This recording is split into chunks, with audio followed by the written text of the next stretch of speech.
The authors I've read the most are Stephen King, Stephen Erikson, and Joe Abercrombie. I would say, in terms of prose, I try to emulate Joe Abercrombie and Erikson the most.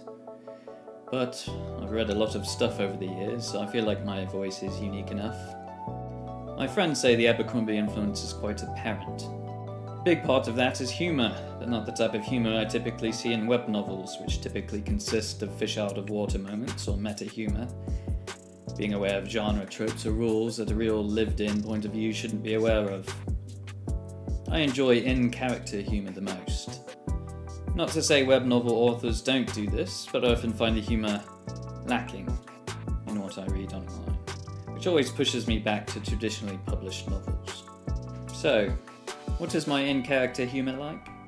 In a chapter featuring body horror, I start out with a different kind. The worst part about wearing a whaler suit was how long you had to stay in it. You had to be prepared to sleep in it for starters. There were roughly 2 days worth of water you could drink via straw poking out from the collar. A straw that would lodge itself in your nose if you slept the wrong way, causing you to inhale water and hack it out as you were rudely awoken by the sensation of drowning. You were expected to piss in it too. If you had to shit, don't, just hold it. If you had a cock, there was a pocket you could piss into. As long as you stayed mostly upright, there was little to no mess, presumably. If you had a cunt, well, the pocket had an extension flap that you could try to tuck between your thighs as you relieved yourself. But half a bladder of piss was running hot down Homer's legs when she tried. Fuck this suit. She gritted her teeth and imagined what she would do to the man who designed them. Now her ass was itchy. She tried her hardest to push and pull at the seam of the trousers, but couldn't get it deep enough to scratch the itch. Fuck this suit. In another segment, Aaliyah and the Beastkin children experienced a harrowing trial with the Moonkin Duchess's life on the line.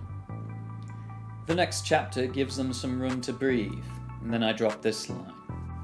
The trio ran over and jumped into the surrounding chair's cushions. The Moonkin sergeant began pouring generous glasses of lemonade as the three stared in wide-eyed wonder at the palace garden's magnificence.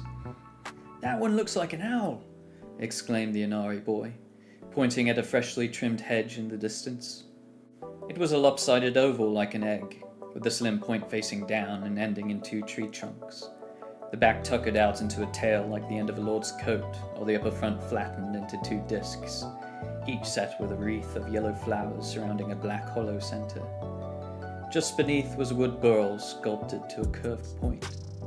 It did indeed look just like an owl. In fact, it was likely the finest hedge owl in existence. I even have some fish-out-of-water moments of my own, but I like to think they're different from the generic, awkward protagonist. "Do you have an appointment?" The man's voice sounded even more disdainful than the Marine from earlier. She suspected she didn't have the look of a typical customer, but Serene certainly had its fair share of mercenaries, did it not? Was the trio of weapons she had hanging from her hips and back a problem? There were no signs that barred weapons as she entered. It wasn't like she was brandishing them. Maybe her hair looked terrible. She had been cutting it herself, but she thought it looked rather charming with its spiky roughness. Or perhaps it was her shirt. Reinforced though it was, it did draw some attention to her cleavage, and she hadn't quite managed to wash out all of those blood stains, despite great effort. Now, is meta-humor bad in general? No, but I think it should be a nod to the reader in your own writing style, not some real-world or pop culture reference you made the narrator suddenly aware of, that the reader may not even get. I'm looking at you, Isekai and Lit RPG, with your cringe video game references. What does my meta-humor involve? Well, me roasting people who say, "I don't know what's going on." She looked at the clock on the wall. The doctor was 37 minutes late and about to be 38. Was he more doctor than herald? The tardiness certainly matched a doctor's. Stacks of untouched documents still rested upon her desk. It was likely enough paperwork to stack higher than a dozen copies of Trial Unto Dawn, the unabridged version with the glossary at the back. What kind of pretentious fool puts a glossary at the back of a work of fiction? She much preferred reading that required her to puzzle things out. At least the literary classic wasn't written in first person, a far graver sin for a fantasy novel. Finally, there was the long-awaited knock at the door. Just the one. Come. Oh, he's coming in.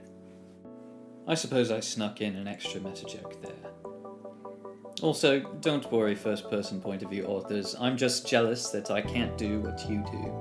One day I shall too use a first-person pronoun. Wait a second. Did I just do it? Oh my...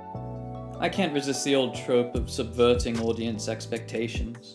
This scene with Iris, a child slave who has endured violence, eldritch horrors, and lost everyone she loved, wakes up to this. Something firm and heavy pressed down on Iris's belly, rousing her from her slumber. She opened her eyes and beheld two shining jewels just a moment from her face. The shadow emitted a low rumble as its form stretched across her body, its dark appendages growing longer and giving way to razor-like claws. She reached out towards its neck and gave it a tickle. It liked that, raising its chin to guide her hand towards its favorite spot. I do write in the grim dark genre, or, well, I rather prefer to say I write in the noble dark genre, which is less well known. Keep an eye out for the hatred.